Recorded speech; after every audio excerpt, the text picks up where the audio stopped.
রাজনীতি মুক্ত বলবো না, কিন্তু রাজনীতি প্রভাব মুক্ত থাকতে হবে যে কোনো মূল্যে। এই কলেজ এটা এই কলেজটা শিক্ষার জায়গা, যেটা আমার যে সভাপতি মহোদয় একটু আগে বলেছে।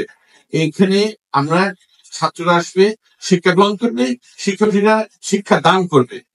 কাজে এখানে রাজনৈতিক প্রভাব খাটানো, বেশি শক্তির ব্যবহার, বা আমি আমার বাড়ির পাশে তাই আমার শক্তি বেশি এখানে আমি অনৈতিক কিছু করব, কোনো সুযোগ পাবে না। কোনো সুযোগ এখানে দেওয়া হবে না।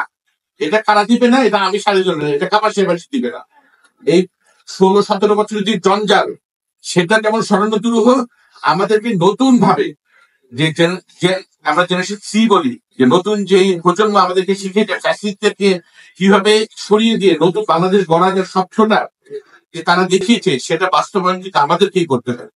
আরেকটা কথা এখানে বলে রাখা দরকার, প্রফেসর মাজহার ভাই কিন্তু সেই একজন শিক্ষক যে এই যে জুলাই আগস্ট বিপ্লবে প্রথমেই উনি সরাসরি প্রতিবাদ করেছিলেন, যেটা ডকুমেন্টের বিভিন্ন সামাজিক যোগাযোগ মাধ্যমে বিভিন্ন জায়গায় উনি কিন্তু প্রতিবাদ করেছিলেন, এবং যে জন্য তাকে যথেষ্ট নিপীড়নের শিকার হতে হয়েছে। তারপরে অনেকেই কিন্তু জানে না।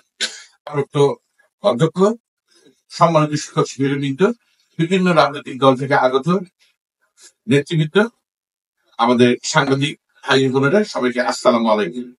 আপনারা দীর্ঘক্ষণ আলোচনা শুনেছেন। আমার জন্য আজকে এটা খুব আনন্দের দিন। আনন্দের দিন কেন?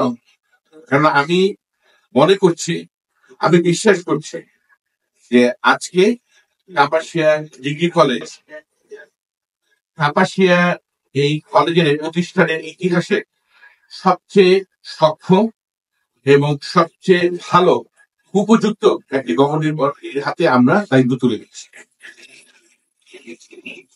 আমার ঠিক আগেই গভর্নর বডির সভাপতি মহোদয় কথা বলেছে, আপনারা অনেকে তাকে ব্যক্তিগতভাবে ছিলেন না, আমি খুব অল্প সময় ওনাকে চিনেছি। একজন একাডেমিক, অত্যন্ত মেধাবী, প্রতিভাবান, এবং এটা বাংলায় আমরা ইংরেজিতে এটা কমফোর্টেবল বলি, আমরা আর্টিকুলেট, খুব সুন্দর করে সে কথা বলে। একটা প্রবাদ চালু আছে, যারা ভালো সুন্দর করে কথা বলেন তারা কাজে ভালো হয় না। আপনাদের মাঝে যিনি এসছে, উনি একজন এক্সিকিউশনার, মানে উনি কেবলমাত্র কথায় না, উনি কাজে কি পরিমাণ পারদর্শী সেটা আপনারা যখন এই কলেজে জানতে শুরু করবে আপনারা বুঝতে পারবেন, ওনাদের কার্যক্রম শুরু হবে। আমি কোনো অ্যাডিশনাল প্রেশার আমি আমাদের মাথার রেখে দিতে চাচ্ছি না, কারণ আমি ওনার সক্ষমতা সম্বন্ধে ওয়াকিবহাল, এবং যে গভর্নিং বডিটা এসেছে আমি তাদেরও সক্ষমতা সম্বন্ধে ওয়াকিবহাল।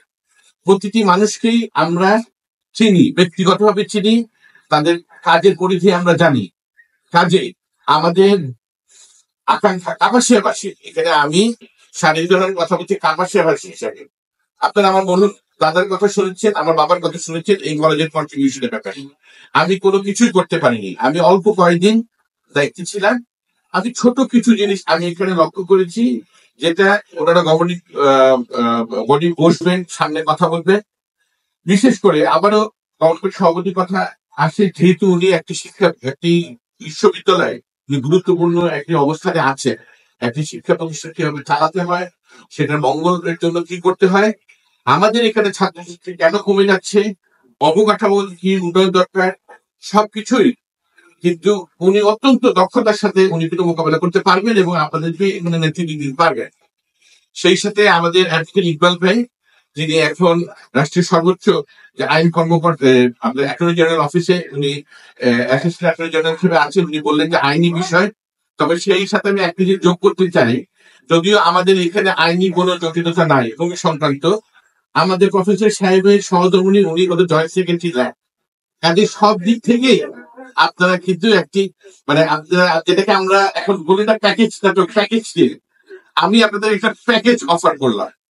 আশা করি যে এই গভর্নিং বডি আপনাদের যে সরকারিকরণের কথা বলছে, যেটা অত্যন্ত দুরূহ, এবং আমি দুঃখের সাথে বলতে হয়, এখানে অনেকেই বলেছেন যে গত যে ফ্যাসিস্ট রেজিমে যে আমাদের এই কাপাসিয়াতেই আরেকটি প্রতিষ্ঠানকে সরকারিকরণ করা হয়েছে, দুঃখজনক ভাবে অত্যন্ত মিথ্যা তথ্য দিয়ে, বিভিন্ন বিভ্রান্তির তথ্য দিয়ে, এবং রাজনৈতিক প্রেশার দিয়ে, মানে ইনফ্লুয়েন্স করে আপনার সেটাকে সরকারিকরণ করা হয়েছে। আমি কাগজপত্রে দেখেছি যে খালিদুল কলেজ কাপাসিয়া প্রাণকেন্দ্র থেকে নাকি 0.5 কিলোমিটার দূরে। সেটা বলা হয়েছে এই সরকারিকরণ করার জন্য, কিন্তু দুঃখজনক।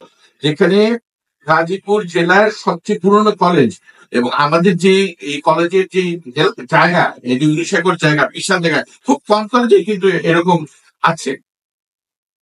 আমাদের কিছু সীমানা, কিছু ব্যাপার আছে যেটা আমরা আমাদের আগে গৌরী করে পিটিকে আমরা এগুলো উল্লেখ করছিলাম, সামনে আসবে, এটা অত্যন্ত গুরুত্বপূর্ণ। এবং তখন আমরা দেখবো যে এই পুরা জেলায় সবচেয়ে প্রথম যে কলেজটা হলো, সেই কলেজটা কেন জাতীয়করণ হয় নাই সেইটা আমরা একটু আইডেন্টিফাই করতে চাই। কারণ এইটা আমি মনে করি এইটা আমরা জাতীয়ভাবে একটা বঞ্চনার শিকার হয়েছে। একটা 1965 সালের কলেজ, যেটা এই অত্র অঞ্চলের সবচেয়ে একটা প্রথম কলেজ, যখন এই গাজীপুর জেলারই জন্ম হয় না, যখন ঢাকা জেলা বলা হতো, সেই কলেজটা একটা জাতীয়করণ হলো না। আমি জানি যে প্রত্যন্ত কলেজ কতগুলি জাতীয়করণ হয়েছে, সুতরাং সেটা নিয়ে আমরা একটা করব এবং অফকোর্স সেটার জন্য সেগুলা দিয়ে আমরা শুরু করব যে কি করে।